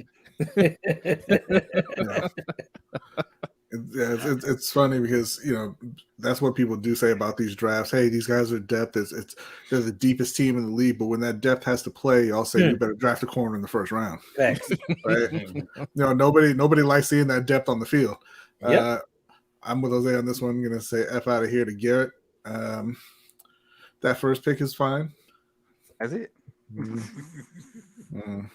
Not liking the rest. I have a sneaking suspicion that Sonny from SEG Sports will have a better mock draft than all the ones that we posted here tonight. My man Sonny got one out there. Yeah, he posted one tonight. Shout out to Sonny, I check him out. man. Shout out to Sonny, man. I ain't like when Sonny was my guy, but when he moved across that water, it's been tough for me to stay in touch with him and even communicate with him. So shout out to Sonny, back, man. Yeah. Shout out. Sonny's a good dude, man. Yeah. A good dude. Like when I first got into this thing, we was rocking heavy, and again he moved and whatnot, and people. I'm gonna go into that. We'll talk about that later. Chris. I like this one more than the other one. Zay, obviously, that's who I'm hoping they pick. Zach Harrison, I like him because I think he's a guy who can actually take on that Calais role a little bit because he's a longer guy. Kind of has that I think we spoke about it last week, like that Chris Canty type build. And he's a guy who's very, very athletic as well. Just hasn't put it all together yet. In the third round, I take a bet on that. Jacorian Bennett, he kind of, what's funny is because Maryland moved him around kind of like the way the Ravens move Brandon Stevens around. Like there were times where you see him lined up on the outside. Sometimes you see him lined up in the slot. Sometimes you see him lined up at safety too. But it was his tape was kind of weird. Like it was a little all over the place. But like we saw, he was a hell of an athlete. But definitely not one of my favorite cornerbacks in this draft. Emil Ekwor from Alabama. I like him as a guard. He played right guard for most of his time at Alabama. But DJ Dale, I did not like that pick.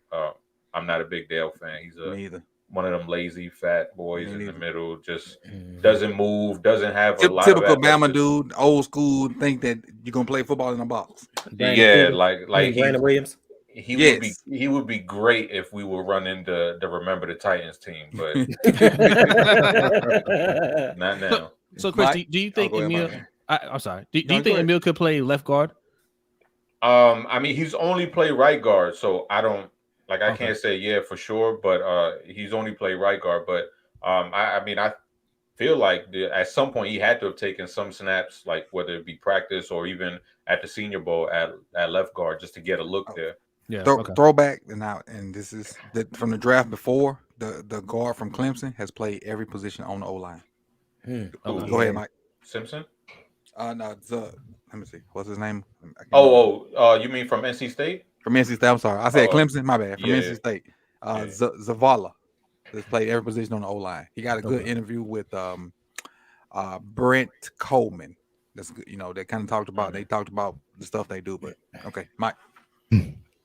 I do like the Flowers pick, and man, I know y'all not too high on my man Jacorian Bennett, but being here in Maryland, like I watched a lot of Maryland football, and man, he shows some flashes. To get him in the fourth round, I wouldn't be mad at that pick, but yeah, I'll give it the sideways thumb. Yeah. Okay.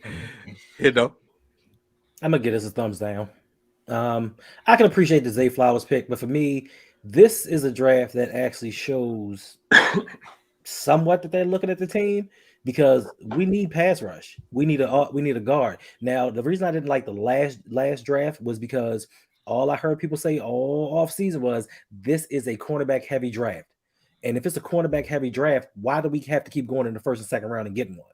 So I can appreciate that they found one in the fourth. So I just think the structure of the draft is okay. It's just that some of these picks, I ain't with it. Gotcha. Mink. This dude. Mink. Another Maryland corner first. Marvin Mims Jr., which I kind of like a little bit. Kobe Turner from Wake Forest. Another guard from UT Chattanooga. And there's that guy again, Stetson Bennett. For me, this is I want to give it a thumbs down, but it's still a F out of here. Hendo. F out of here. Once again, quarterback heavy draft. You taking one in the first round. And I hate that. I don't want to say I hate my home school, but it's Maryland. But sure, I mean Banks is cool. I just think that they need to go offense. Odell is not going to be here that long. And to think that we are going to actually take a third round wide receiver and develop him when we haven't in the history of our team, F out of here. Mike. Come on, man. Deontay Banks from Baltimore. He's from Baltimore, man. We gotta like this kid. Look, I like it. I mean, I like him. Get it, look, man. You gotta think about it, the totality though, not just that one pick. No, I got you. No, I'm just playing. Like, yeah, but I do like Banks. I do like Banks, man. See, this is hard because I don't like Mink. Hey, well, it's F out of here then. Nobody likes Mink. Yeah, I don't like Mink. It ain't necessarily the picks. It can be the person picking the picks that you say F out of here too. Yeah, I'm giving double F out of here. And I still ain't forgave that mug for that slander. I am. It's hard for me to let you back in my good graces. I ain't forgot about it. Yeah, I ain't forgot about it. Yeah, thumb down to my man, Chris. Yeah, I like the first round pick, Deontay Banks. Between him and Zay, those, because in my mind I think Porter's gonna be gone, but I like Banks and Zay. Those are probably like my 1A, 1B. Mims got interesting tape because he had wait. What? 1A and 1B. So you thinking Banks is better than Gonzalez? No. Well, he'll be gone too, right? That's gonna be there. Oh, okay. Yeah. Okay, that's why I asked. Go ahead. No. Yeah, no. I'm talking about like just pick 22. Gotcha. What was I? Mims. Yeah. Okay. So Mims, you good? Mims is he's the dude that he was at Oklahoma and they got a lefty quarterback who looks like he's throwing a medicine ball. So it was kind of rough looking at his tape this year. But if you go back to 2021, hey, Mims, what's called is off the chain. What a lot of people don't realize his yards per catch. Oh yeah, damn near pushing 20 because he didn't have a lot of catches, but he did the most with little out of Mims, and that's one of the reasons I like him. Yeah, and if you go back to 2021 tape where he had a real quarterback, Caleb Williams, throwing him the ball, you see him able to actually work and run, more intermediate routes and actually get the ball, unlike he did this season. So I think he's kind of like the later round Zay Flowers, if you will. Kobe Turner, I haven't watched Kobe Turner yet, so I can't speak much about him. Curtis McClendon. McClendon Curtis. I watched him. He you can't get his name right, so we don't need to talk about him. Yeah. And then Stetson Bennett, I already spoke about him, so no need to go over that one. B. I think I give this a thumbs down just because, again, if you're not getting the top guys at corner, then don't go corner. If you're just going to get a decent guy, then it's better to go offense at that point than to get just a guy who's gonna plug the hole, right? As opposed to a difference maker there.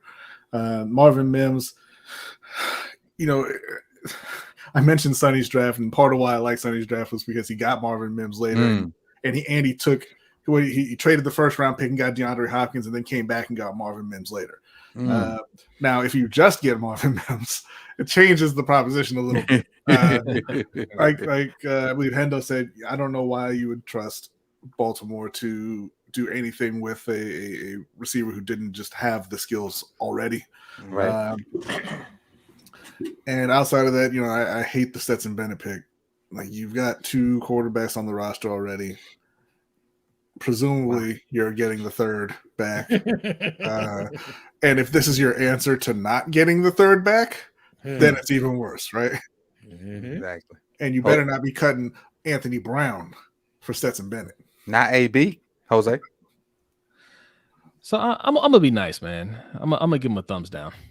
I think Bryden and Hendo was nice too, because I know I gave him an F out of here. I get him out of here. That's what I was gonna give him. I was like, I'll be nice. Yeah, I like the Deontay Banks pick, I guess. Marvin Mims, the two of them right there. Okay, cool. He didn't try to trade back and get more picks. All right, so kudos for that. I don't know who those other 2 guys are, Turner and Curtis. And Stetson Bennett, I hate that pick. So, it evens out to a thumbs down. All right.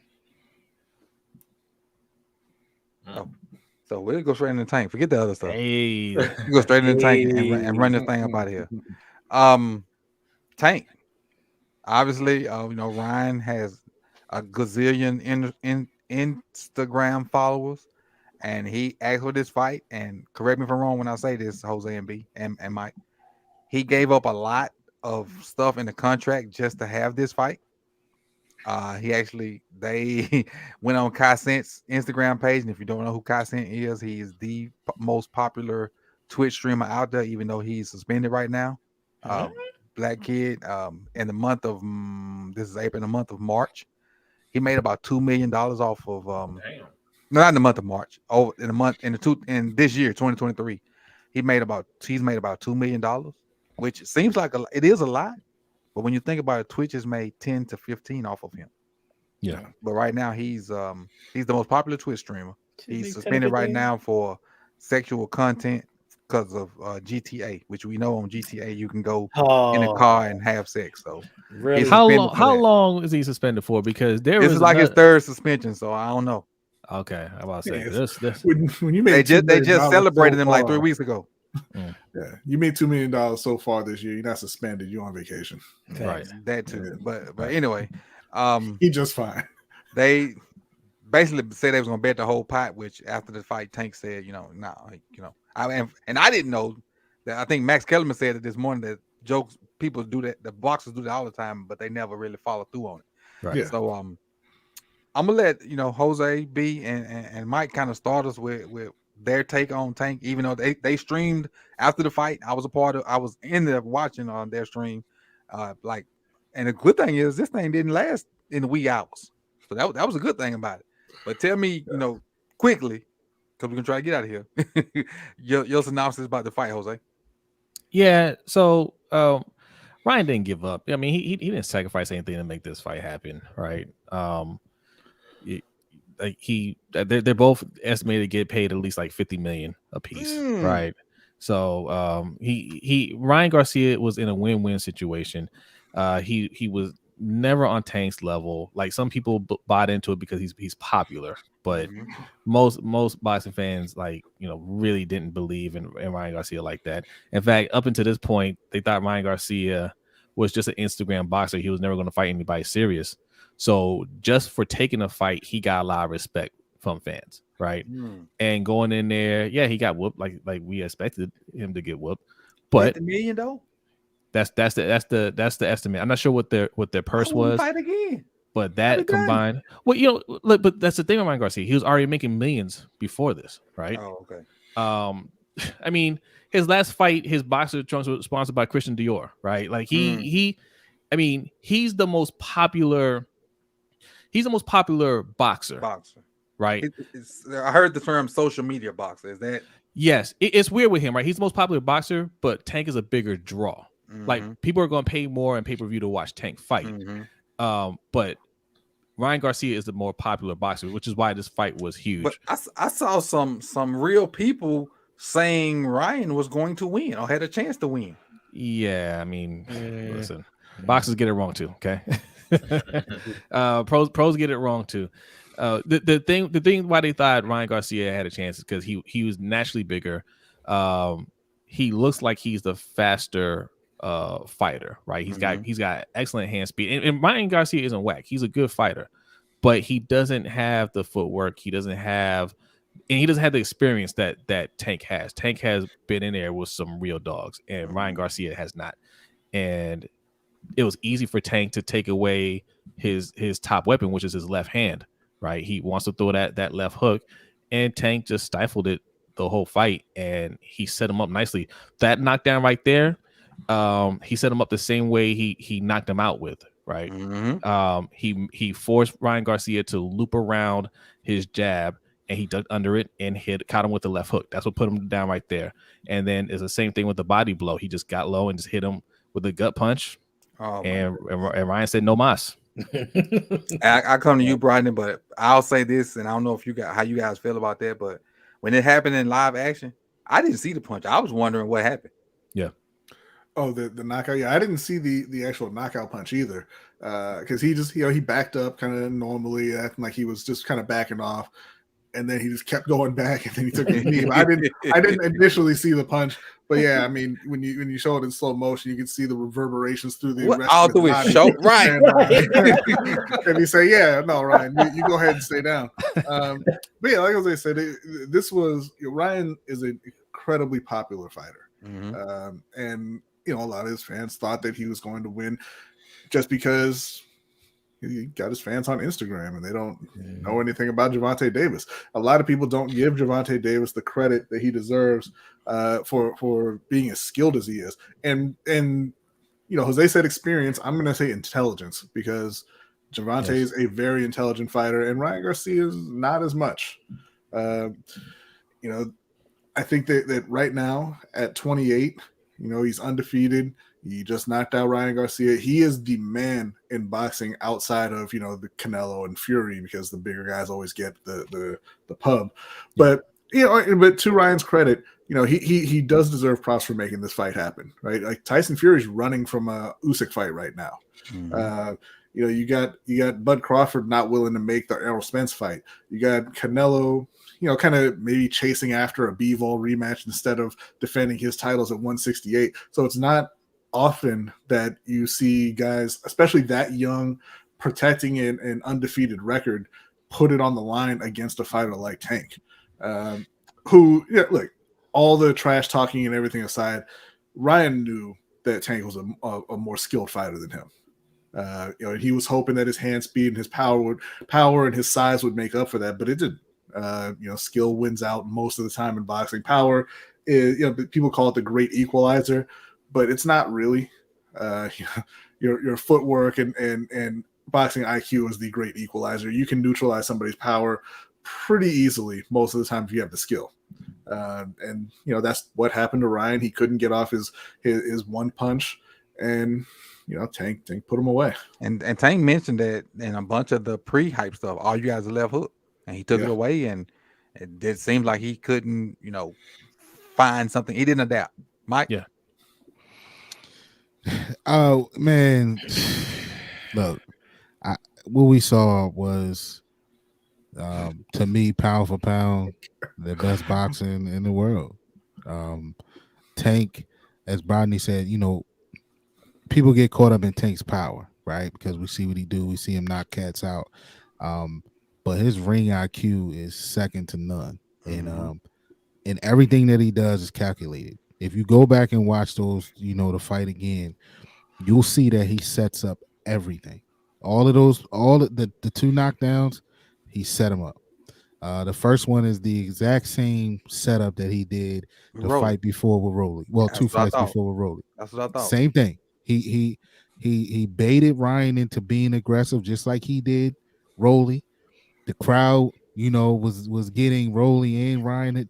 They got them excited because they cheering. They think he doing something, and too aggressive, and they got you on your ass. Yep. The one that ended the fight, the one that ended the fight, I didn't see it either, but I knew he hurt him by the way he backed out of there. He kind of stumbled back, and then as B said, he kept going backwards. So I knew that he hurt him, but I didn't see it. But another punch where he was tearing Ryan's body up the entire night. And that was just the final. That's just the final one, man. Tank that dude, right? And I'm glad that it happened the way that it is. Ryan, as Jose said, Ryan is nowhere on Tank's level. I don't think he's a good fighter. I've been hard on Ryan since we've been doing Ring Kings podcast, and my only wish is we can probably pull a clip up of it of me saying I just want Tank to knock this dude out. This is before they even came close to fighting. Before they even came close to fighting, because I just didn't care for the antics of him on social media and stuff like that.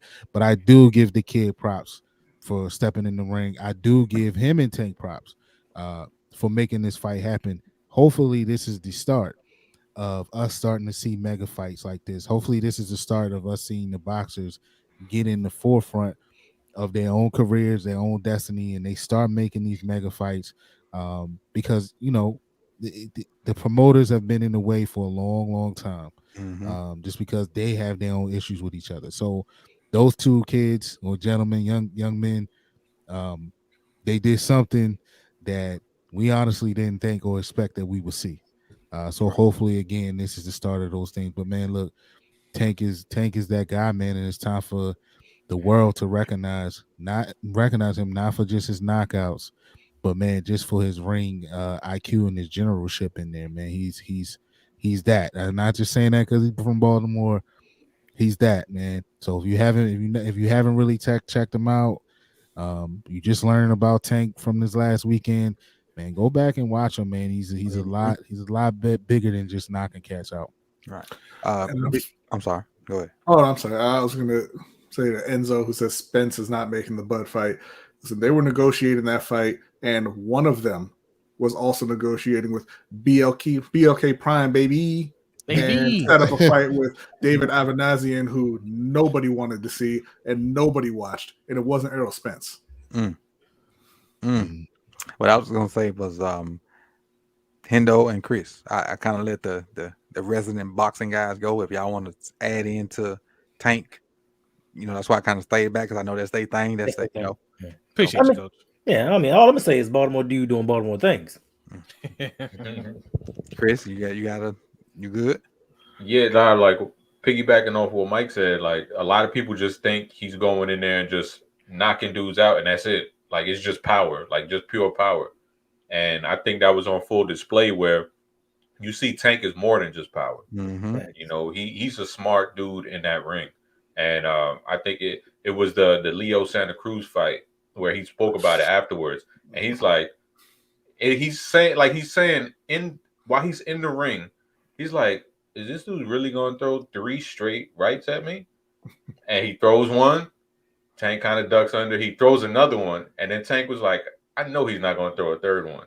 And then he threw the third one. And then he knocked his ass out like a Martin knockout when Tommy Hearns knocked Martin out. It was one of those.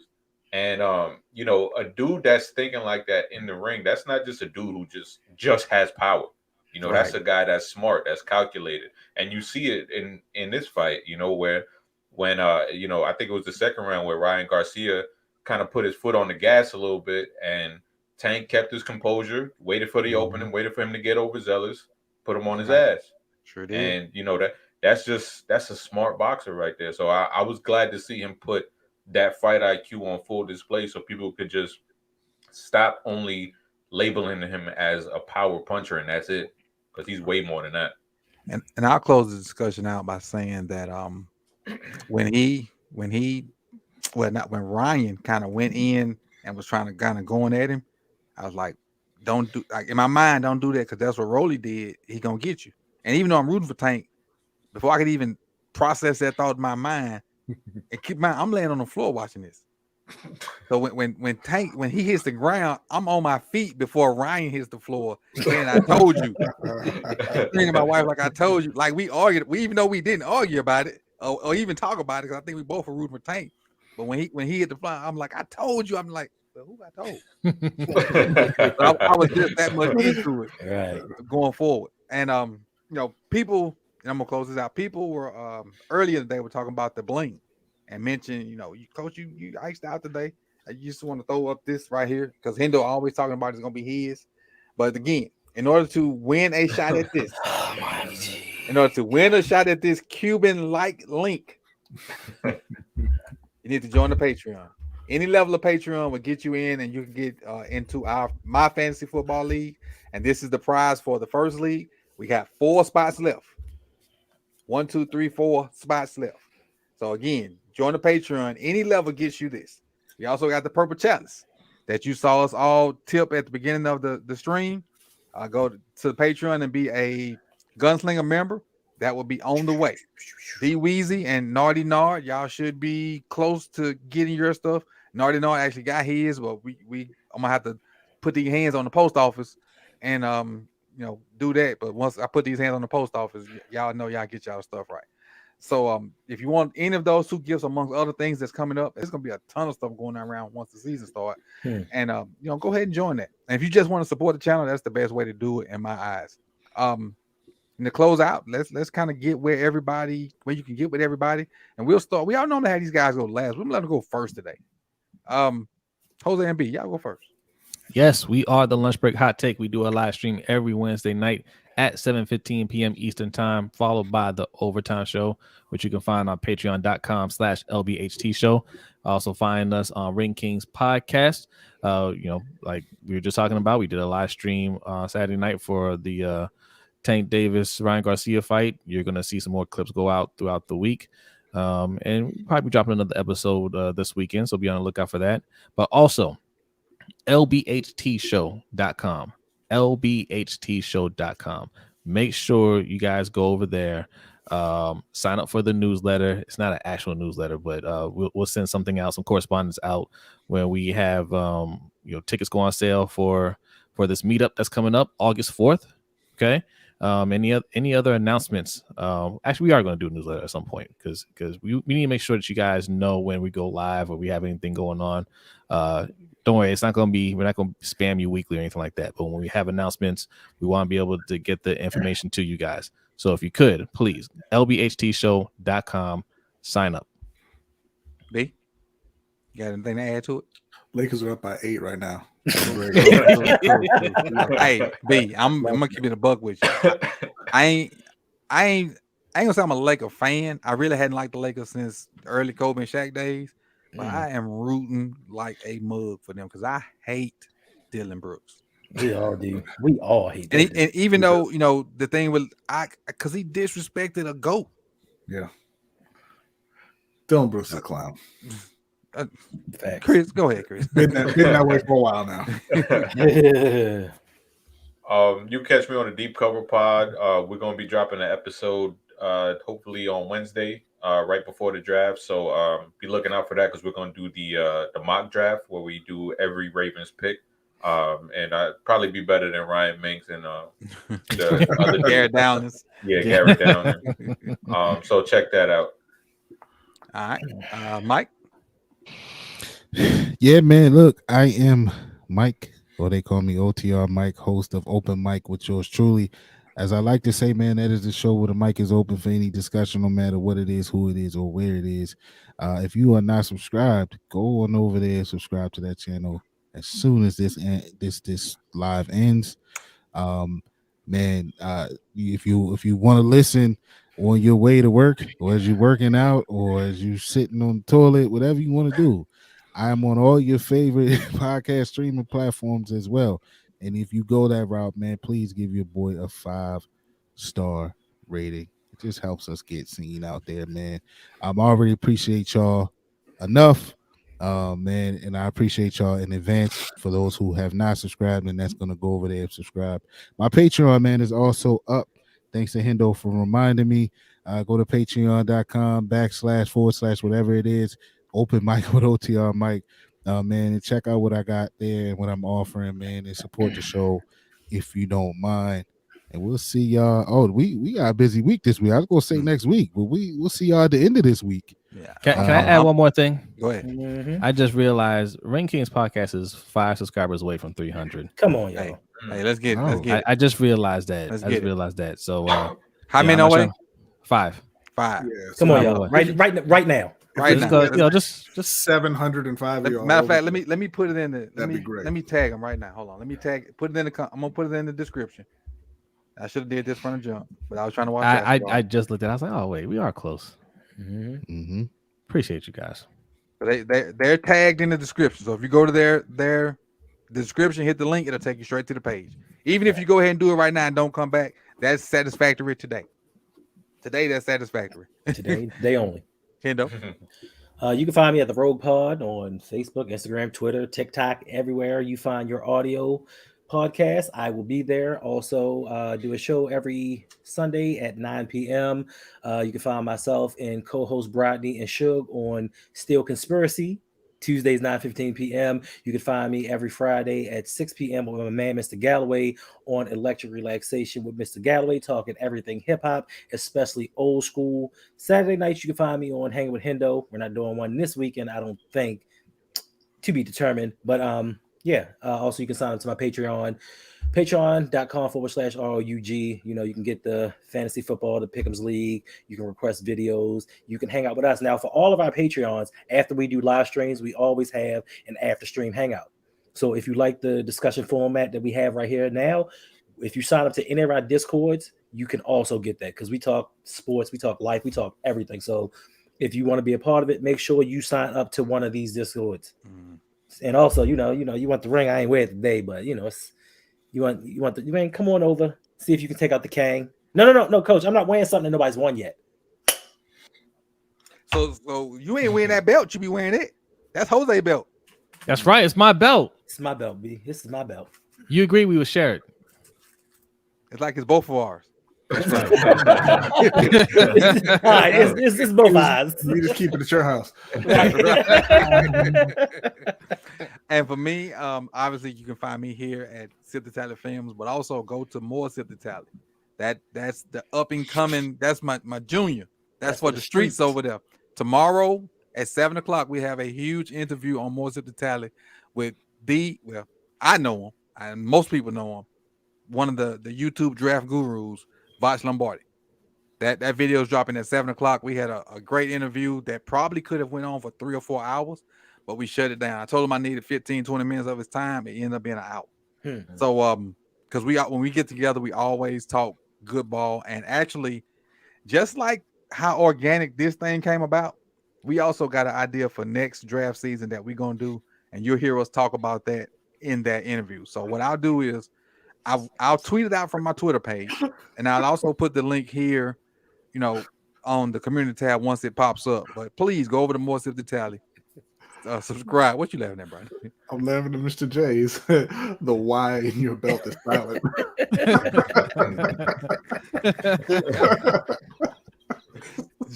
Hey, I tell you, Jay funny. He is. Jay is funny. That's right, Jay. It's quiet but funny. But again, go over there, sign up. It's like that page is growing. It's close to I think 400, maybe 500, but it's pushing a milestone. So tell a friend. And again, for you 98 people that's here or 93 people that's here, if you want a call-in show like I do every day, well, Monday, Tuesday, and Wednesday at 4:30, you got to give me the AK. We probably ain't getting there before the draft. But when we get to AK, that was the deal. The deal was if they did it before originally it was AK. How bad do you guys want the draft? How bad do you guys want it? How bad do y'all want to call in? And the number is lower. The number is lower now than it was last week. Yeah, they don't really want it. Yeah, well, it is. But listen, how many of y'all want to come in here and yell at Brodney? That's all I'm saying. Why is it guys like that? I'm not gonna be on the call-in show. I'm not doing no damn call-in. Clap, Steph Curry. Steph Curry is great. We didn't get a chance to talk about the Warriors and Steph Curry, but we asked for 5 subs. One person went over there. You think I want to talk to these people? No, we should have did that from the jump. Normally, when we do it from the jump, it happens. Right. Normally, when we do it from the jump, be like, we're gonna start once they hit that number. Once you hit a certain number. So if we don't get to that number before next Monday, remind me and we'll do it like that. So we move forward. First of all, we're gonna get them before then. No, I'm just saying. But shame on y'all. It takes you 1 second to hit a subscribe button. 1 second. Shame on y'all. I'm not gonna say shame on y'all. I'm gonna say thank you to the replay. The people that watch the replay. Replay game. Okay. Replay gonna do it. Yep. Yeah, that's right. Replay That's right. game. Salute to y'all. And Thank you. for in those advance. of you Salute that the replay. have issues with words and, Anthony Davis being hurt. what it is, that's when you get over there, you see that right there, you're in the right place. Because once you start typing in Ring Kings, Oh, they gonna a pop couple up different first. things gonna come up. So make sure you hit that one. The real ones pop up first. sure you Don't hit worry that about it. So we're gonna end this thing and I Ravens 49 fan minutes 410. over. We gotta get Brian out of here before he DDT me when he see me. Facts. Get you an After Elite shirt. Yeah, After Elite. Yeah. Hey, we got merch. Oh my Everybody got merch. Everybody got merch. We ain't gonna show it. We trying to get Brian out of here. He gonna slap me. Nah, we fine. They up 9, but Anthony Davis is laying on the court. Street clothes back on the ground. Yes, he is. Oh, But he's standing up now, but like halfway. Oh, okay. Hey, again, sub to everybody. Tell a friend to sub to me because we need to get this AK because I want to hear what y'all got to say to these other 5 guys. So y'all talk to me I every got day. 3 days. I got 3 days. They talk to me every day. If you scared, say you scared. All And right. again, I'll be tomorrow 4:30 Ravens Daily, Wednesday 4:30 Ravens Daily, Thursday night for the draft. All of us will be here, and Friday night for the draft. Most of us will be here. But I'll be here, Coach. So, and you know what my biggest fear is, What's that? and this probably gonna run Brian off for real. But now, because we can talk their stuff. Fair.